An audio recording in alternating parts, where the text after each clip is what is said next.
د پیج درنو قدرمندو لیدونکو السلام علیکم ورحمت الله وبرکاتو.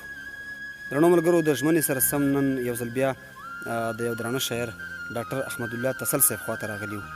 د تسل صاحب نه به خواږه خواږه شعرونه تاسو ته دراوړو. قدرمندو ملګرو خو لومړی راځم او تسل صاحب ته د لړلو قدر په خپرونه کې سلامونه او نیکې هیلې وایم. وعلیکم سلام شینواري صاحب چې راغلی زحمت مو ویسته زموږ موږ مو تعقیب کړلو راغلی موږ هم وڅارلو ټولنې ته هم ښکاره کولې. الله دې ژوند درکړي. د په سر کې خو د لالونو قدر ادبي خپرونې ټولو مینوالو کتونکو لیدونکو ټولو ته سلامونه نیکې هیلې پیرزوینې وړاندې کوم. مننه تسل صاحب. د لیدونکو په نمایندګۍ درته زه وعلیکم السلام وایم. تسل صاحب څه به اورئ، څه د ځان سره لرئ، لیدونکو ته به څه وړاندې کړئ؟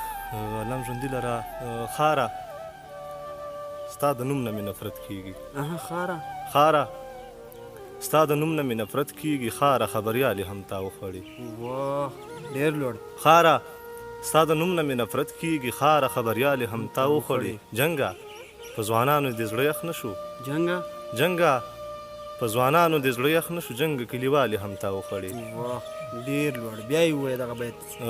جنګه په ځوانانو دې زړه یخ نه شو. جنګه کلیوالې هم تا وخوړې. ژوند مو غواړو د خپلې شاعرۍ بیتونه دي څه مې ډالۍ کړه. دا مې هم د خپلې شاعرۍ نور هم درته وایم چې وخته ښکلاګانې در کې نشته دی.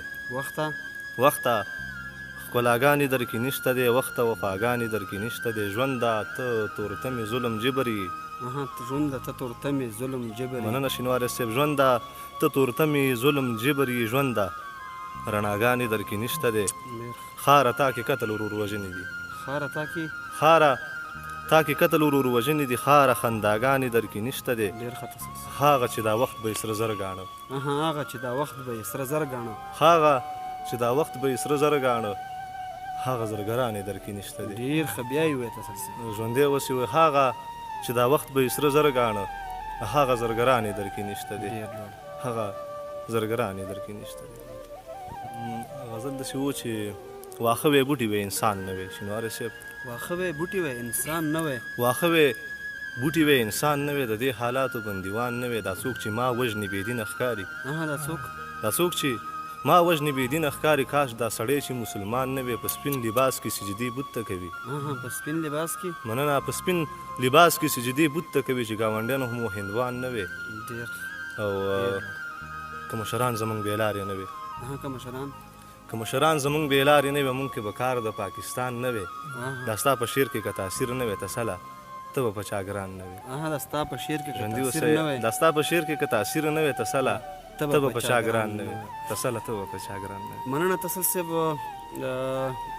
د ترنم پوښتنه که درنه وکړو یو خوږ ترنم لیدونکو ته وړاندې کړي. ستاسو خواهش دی ارمان دی هیله دا ترنم خو نه شم کولی وزن مې زیات شوی دی. ترنم به درله وکړم تور توتان له تاسو قربان. مهرباني.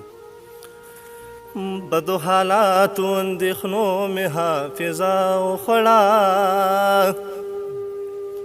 د جنګ نامرده حادثو مې حافظه وخوړه. د جنګ نامرده حادثو مې حافظه وخوړه. زه پکې اوس هم د لمانځه په معنا نه پوهېږم. زه پکې اوس هم د لمانځه په معنا نه پوهېږم. په مذهبونو د لانجو مې حافظه وخوړه. د جنګ نامرده حادثو مې حافظه وخوړه. بدو حالاتو اندېښنو مې حافظه وخوړه. د جنګ نامرده حادثو مې حافظه وخوړه.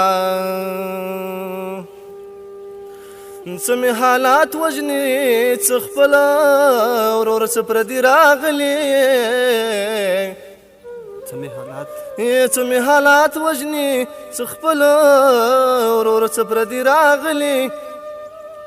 د یتیم ستړو اسویلو مې حافظه وخوړه. د جنګ نامرده حادثو مې حافظه وخوړه. جومات وران شوی و حجره ورانه هر کور کنډرو جومات وران شوی و حجره ورانه هر کور کنډرو په کلي راغلم کوڅو مې حافظه وخوړه د جنګ نامرده حادثو مې حافظه وخوړه تا څه نامرده زندګي کړې حیران پاتې یم تا څه نامرده زندګي کړې حیران پاتې یم تسل ستا د ژوند کیسو مې حافظه وخوړه د جنګ نامرده حادثو مې حافظه وخوړه بدو حالاتو اندېښنو مې حافظه وخوړه د جنګ نامرده حادثو مې حافظه وخوړه بیتونه در ډالې کومه عنوان یې دی چې ای جنګه دومره د غربت بې وسه کړې یم ای جنګه دومره د غربت بې وسه کړې یم لوی لار کې ناسته یم د لسو روپو سوال کوم ای جنګه دومره د غربت بې وسه کړې یم لوی لار کې ناسته یم د لسو روپو سوال کوم د لړلو قدر د خپرونې درنو مینوالو د تسل صاحب خوږه شاعري مو هم د شعر په ژبه هم په ترنم کې واورېدله قدرمنو ملګرو تر بلې خپرونې چې بیا ستاسو په درانه خدمت کې حاضرېږو د اوس لپاره